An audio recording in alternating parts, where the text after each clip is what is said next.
Great morning, my dear students! Welcome to the Valenzuela FB Live. I am your live streaming teacher for today, Sir Dino Angelo Salazar from Gente de Leon National High School. Make sure you have your learning module with you to guide you for our today's lesson. But if you don't have the learning module for this subject, please listen carefully and pay attention to the teacher speaking in front of you. Thank you. Today, based on MELC's or most essential learning competencies by the Department of Education, our lesson for today would be Implication of Media and Information, and we will be focusing on the advantages and disadvantages of media and information to an individual and the society. This is the most essential learning competency that we hit to target in this lesson. Discuss the implication of media and information to an individual and the society. And these are the objectives in today's learning session. Number 1, differentiate the advantages and disadvantages of media and information. Number 2, determine the advantages and disadvantages of media and information to the following: individual, education, politics, and society. And number 3, develops awareness to the advantages and disadvantages of media and information. Now, are you ready to learn? That's great! I'm excited also for today's lesson, and I'm expecting that everyone will participate. Since you are ready, then let's start! Before we proceed with today's lesson, let us have first a glimpse of what we discussed at the last meeting under the following major concept, which is the impact of massive open online content. An online learning platform with lectures, videos, and reading materials, as well as frequent feedback through interactive forums that promotes user interaction, and you may review and provide comment on the coursework of your peers. Through the massive open online content, or MOOC, the students anywhere in the world can now enroll in the course via distant learning. For example, a massive open online course can handle a large number of students. Learning occurs in interactive user forums where teachers and students may converse and share information. Handouts, notes, and movies may all be viewed and downloaded in a matter of seconds. It encourages autonomous learning, in which students study the contents at their own speed under the supervision of a teacher. As new trends arise, more modern millennials are being enticed to jump on the bandwagon of the latest phone models that are being distributed globally. Their roles differ as well, making the theme more relevant in the media and information areas. Now, to check if you can still remember our previous lesson, let us play a game entitled Name It to Win It MIL Edition. I am expecting that everyone will participate in this activity. I will give you the instructions. You have to give the correct answer by guessing the images posted on the screen. You only have 5 seconds to comment down your answer in the chat box. Are you ready? Great! Let's start with number 1.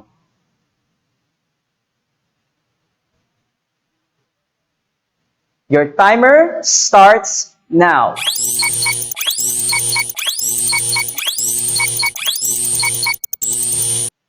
My dear students, what is your answer? The correct answer is cell phone. Very good. Next. Question number 2.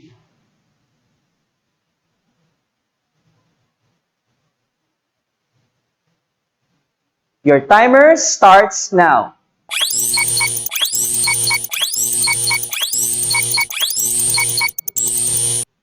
My dear students, what is your answer? The correct answer is camera. Keep it up. Next. Question number 3. Your timer starts now.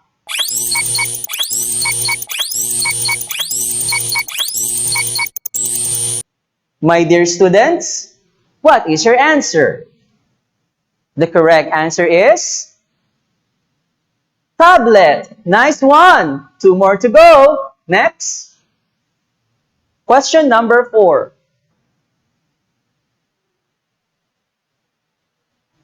Your timer starts now.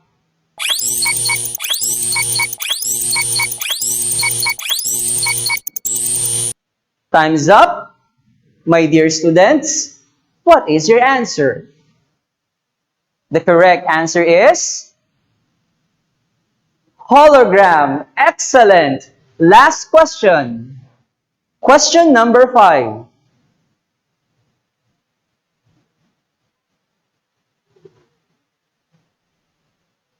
Your timer starts now.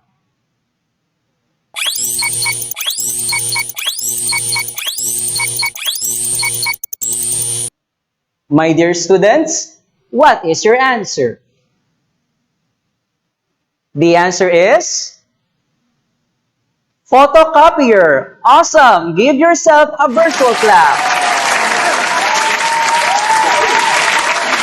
Great job, my dear students. It seems that you have learned a lot from our previous lesson. Are you now ready to dive into our new lesson? If yes, well, let's start the ball rolling. Media and information literacy enables people to show and make informed judgments as users of information and media, as well as to become skillful creators and producers of information and media messages in their own right. In order for us to be prepared for our new lesson, let us play a simple game which will develop your speed and concentration. My dear students, let us play the game, the decoder. And this is what you are going to do. Read the statement carefully and give the correct answer by decoding the number using the number substitution cipher below. You are given 10 seconds to type in your answer in the chat box. In addition, you can pause this video for a while if you need more time to decipher the correct word. Now, are you ready to play? Then, let's begin. Question number 1. The process of imparting or acquiring general knowledge. What do you think is the answer? Let us decode. Comment your answer now. Your 10 seconds starts now.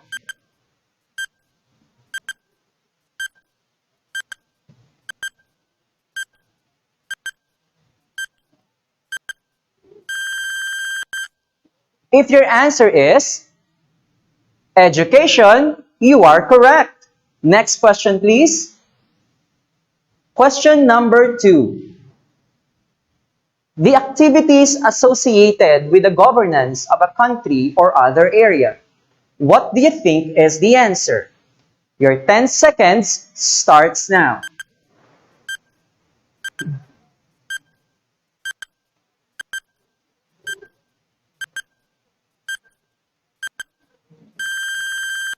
Time's up.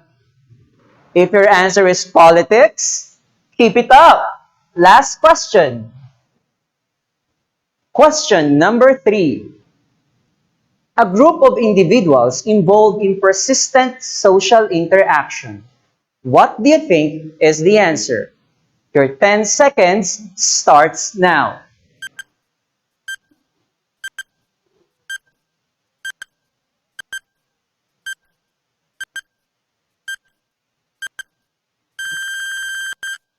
If your answer is society, excellent. If you got all the correct answers, job well done. Give yourself a virtual clap.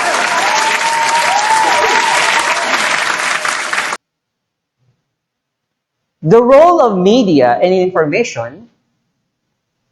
Media has a kind of an image in the mind of an individual. This is because the communication is presented in a way that the mass audience likes it. Okay, now we will be discussing the advantages and disadvantages of media and information. Advantages of the media information, it includes allow information to be dispersed quickly and that it allows people to learn about cultures other than their own. While disadvantages of the media and information, it includes that it can result in the spread of misinformation and the development of bad values. Simply said, media and information tries to encourage people to engage in a process of inquiry that allows them to think critically about the media and the information that they consume. The goal of media and information literacy as defined by UNESCO is to enable individuals to become involved citizens and responsible decision makers. It allows individuals to examine media at a critical distance by analyzing the source, the context, the message, and the medium through which it is received, taking into account its representations and intended audience, as well as the institutional environment from which the message comes. Now let's proceed to the advantages and disadvantages of media and information to the individual. These are the advantages. First, media and information literacy makes studying convenient for students because they can easily access and assess information. It also builds and enhances professional networks. It strengthens communication. And lastly, it can be a form of leisure. While disadvantages of media and information, it might lure people to abuse and misuse their skills when accessing the internet, which can lead to sharing messages or files that are deemed obscene and libelous. It can also entice people to download and share copyrighted materials. Missent messages through text or email might strain relationships, whether personal or work-related. And lastly, it can distract people from doing more important tasks because of too much time spent on watching shows or updating social media accounts. Individuals can gain in a number of ways from media and information. It has the potential to assist individuals in becoming more educated media consumers and responsible media providers. Teaching media and information teaches people to think critically in a similar way. It focuses on improving process abilities rather than subject understanding. In a larger sense, media and information generate skills that allow people to interact by fostering respectful dialogue and fostering citizenship skills. Media and information will continue to play a crucial role in the development of a new generation capable of sustaining critical thinking skills in the face of a media avalanche. Now, let's move on to education. Education is a very integral part of our society, a social institution that shapes individuals and teaches them how to act and behave in certain situations. So, we will be discussing the advantages and disadvantages of media and information in education. Let's start with advantages. Media and information literacy can improve the quality of education through the use of different media platforms. It also motivates people to learn. The learner will be more eager to learn if the resources are eye-catching. It also makes teaching easier for educators. While disadvantages in education is it can tempt online shoppers to spend too much on children's playthings which not be necessary. Learning how to operate or assemble a new gadget may take long and can be difficult for someone who is not adept with technology. The role of digital media in education has evolved in the manner which students obtain information. Students have access to limitless information and knowledge at their fingertips in the era of the internet, which has prompted many students to pay less attention in class. Learning has become significantly more accessible as a result of the availability of video lectures and other tools. Another way that digital media has influenced education is through various technologies like smart boards and smart podiums, which allow teachers to effortlessly create graphs, and bring forth photos and other resource material to assist their pupils' learning. Many teachers nowadays employ a range of technologies to help students learn more about their topic, including diverse exercises, books, digitally released research papers, and PowerPoint presentations. Now, let's move on to politics. Media is an aspect of marketing management. It stimulates citizen engagement in politics. This includes political parties membership registration, voters registration, elections and electoral campaigns, electorate management. Those are among the major political activities. So, we will move on to advantages and disadvantages of media and information in politics. Let's start with advantages. It educates the public in the field of politics. Wise voters can choose leaders based on their competency and character as they are exposed to different media platforms. It keeps the public well informed on political issues and current events.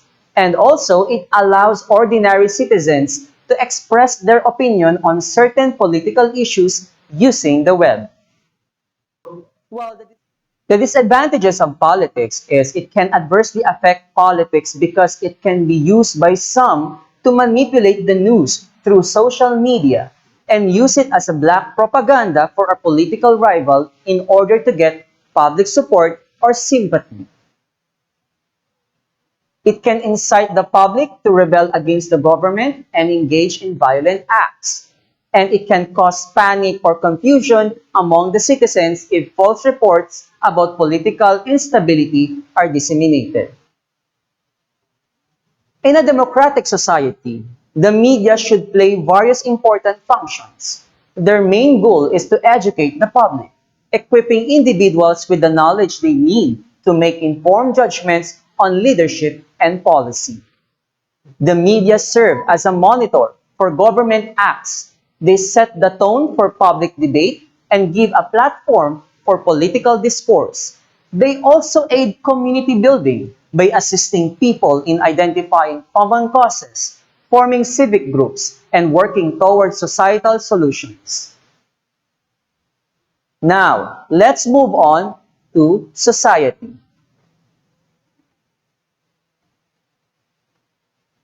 The media fills multiple roles in society, including providing information from various news sources and organizations, as an entertainment source, and as a way to educate individuals.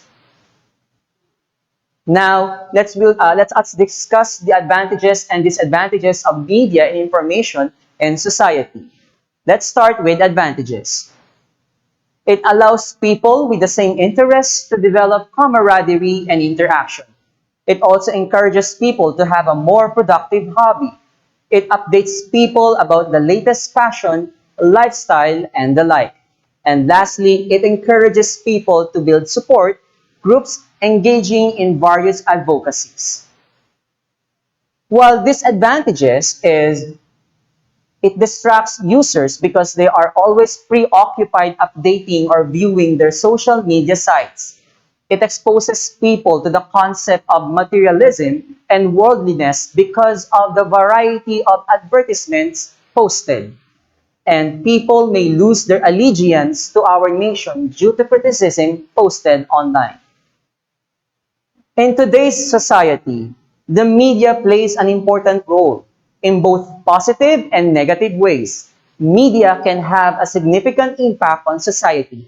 It gives people a way to stay in touch with people who live far away. It allows people to share fun, interesting, and informative content. It allows businesses to interact with their customers. Also, media can raise public awareness and gather opinions, information, and attitudes about a particular issue. In the emerging world, media is the most powerful tool for communication, increasing awareness and presenting the true state of society. Now, let us wrap our discussion. The role of media and information to the following. Let's start first with individual. It enabled individuals to become involved citizens and responsible decision makers. While education, students have access to limitless information and knowledge at their fingertips in the era of the internet, which has prompted many students to pay less attention in class. While politics, its main goal is to educate the public, equipping individuals with the knowledge they need to make informed judgments on leadership and policy. While society, it can raise public awareness and gather opinions, information, and attitudes about a particular issue. To assess your knowledge regarding our lesson for today, let's play thumbs up or thumbs down. This is the mechanics of the game. You have to choose whether thumbs up or thumbs down based on the image that conveys positive attitude towards media and information. You have 5 seconds to comment down your answer in the chat box. Are you ready? Great, let's get started. First image. Your timer starts now.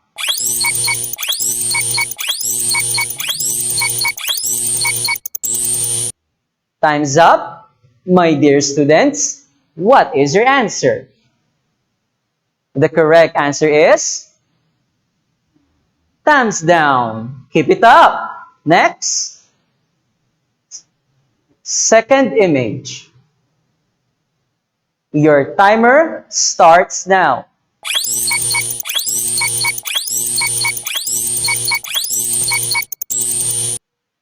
Time's up. My dear students, what is your answer? The correct answer is thumbs up. Very good. Next.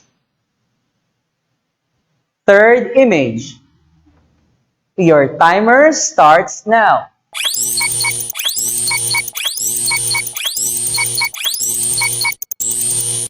Time's up. My dear students, what is your answer? The correct answer is thumbs up. Excellent. Next. Fourth image. Your timer starts now.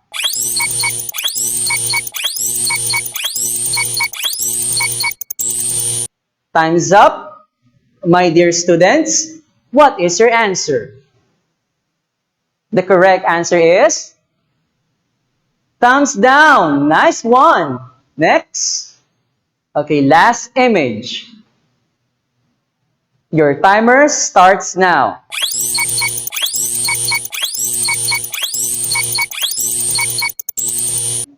Time's up. My dear students, what is your answer? The correct answer is thumbs up. Very good.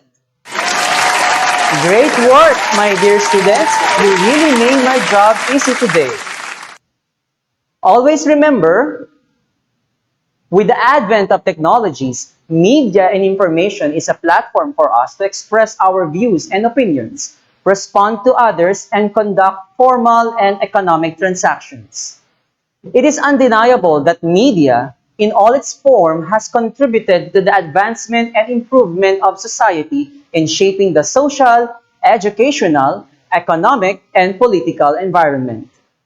Therefore, it is important to teach the proper use of media and information so as to maximize its benefits and not be overpowered by its downsides.